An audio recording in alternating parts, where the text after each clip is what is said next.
ever possibly imagined. We are in the final push towards the presidential election. I believe that Democrats are far more nervous about what's happening in this country than they lead on. And don't take my word for it.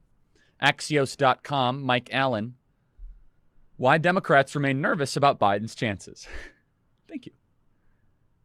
In private, some top Democrats remain nervous about the presidential race, despite Joe Biden's lead in swing state after swing state, and strengths in state that he looked out of reach, including Georgia, Ohio, and Iowa. Tom Edsall, who works for the political science beat for the New York Times, is up with a very smart piece that says Biden is not out of the woods. Maybe he might find Hillary Clinton while he's there. Here's two pieces of information that you might not have heard. Number one, the most interesting piece of data was a massive surge in registration for working class whites. Registration meaning these people have never voted before. These are new voters to the rolls. These are not convert growth. This is not conversion growth. This is completely new into the body of voters, making the landscape in 2020 different than 2016.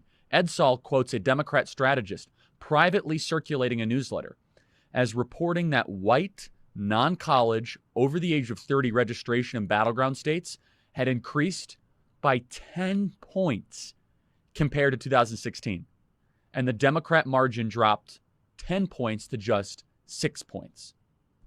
Another key point, this is a really interesting article, by the way, that Biden is not out of the woods from the New York Times. It's very thoughtful.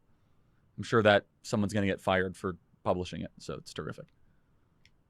That the Pew Research Center polling shows what Edsall calls a modest drop in the Democrat margin of support among Hispanic Catholics, and modestly weakened support among black women.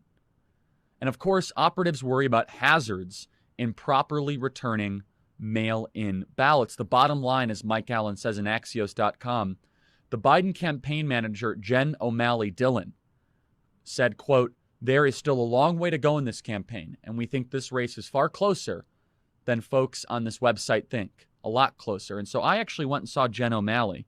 She is the campaign manager for Joe Biden, and she's doing something that guy named Robbie Mook, he was running Hillary's campaign. She's doing something that they didn't do. They are communicating, they are leaning in that this race is very close.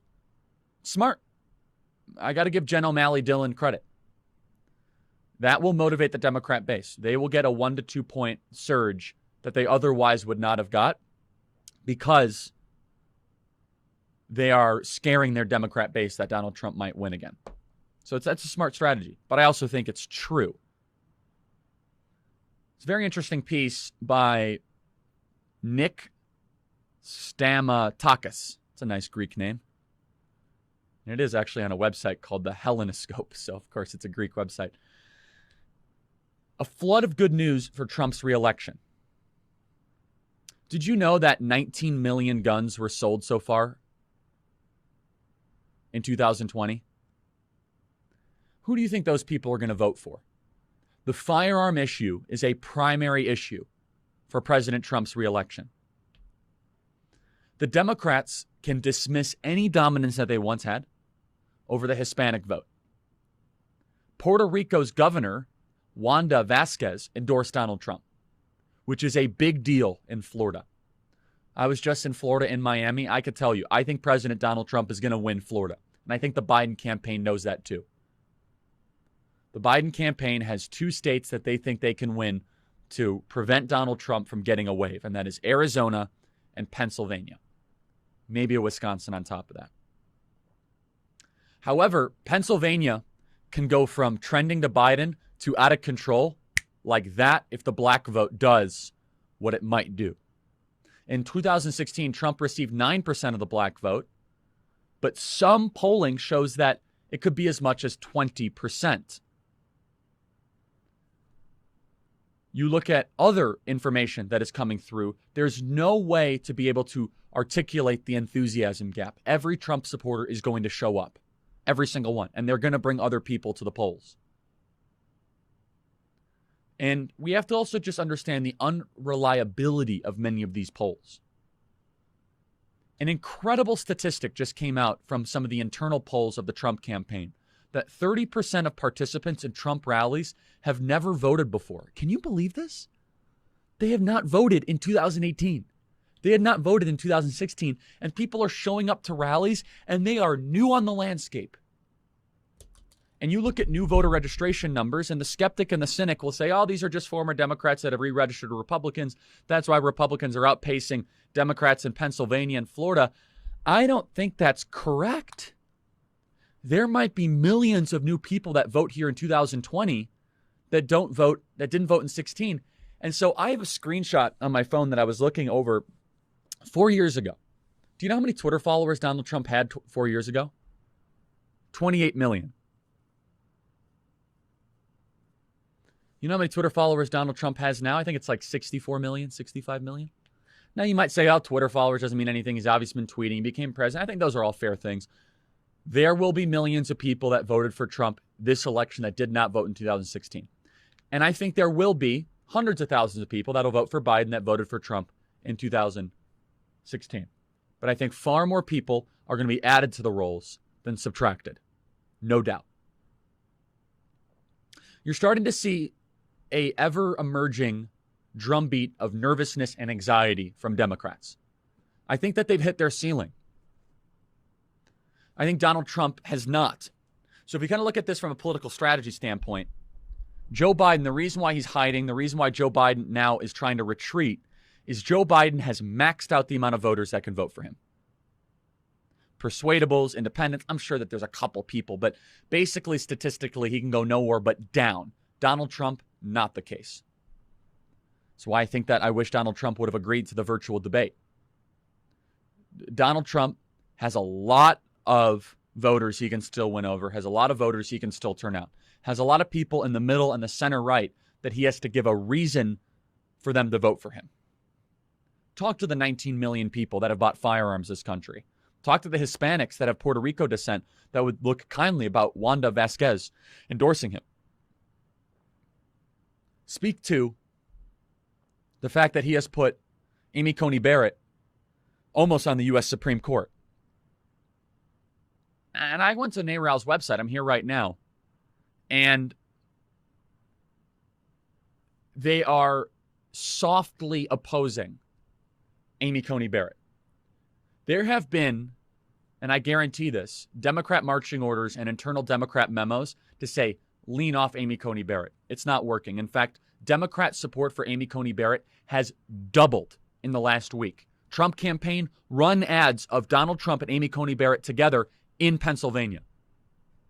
That's a winning issue. The Democrats are asking very vanilla questions of her. I mean, they're asking some foolish questions. Mazie Hirono, who I don't know how she became a senator. Cory Booker is insufferable, but we know those people. But the tone is way softer, way more careful, because the Democrats know that if they misplay this confirmation hearing with Amy Coney Barrett, it will ensure a red wave. And with it, the court will be will be a 5-3 constitutional majority with John Roberts doing whatever John Roberts does. And so, as we look into this deeper, this is why big tech is doing what they're doing. I believe that the Biden campaign sent out a distress signal. I think the Biden campaign is very worried that in the final 18 days of this race, Republicans are going to do what Republicans do best: close strong. When Republicans win, they win gradually then suddenly, to use an Ernest Hemingway quote. When Republicans win, it looks bad a couple weeks out and all of a sudden it changes. Why? Because Republicans are late breakers. We always are. We communicate to people's pocketbook. We communicate to people's livelihood. We communicate to people's values. It's just a matter of just getting more decent people out to the polls. The bitter, venomous, malevolent crowd, they're going to show up no matter what. And our base will show up for gratitude and for our country and for an appreciation and respect to preserve this incredible gift we've been given.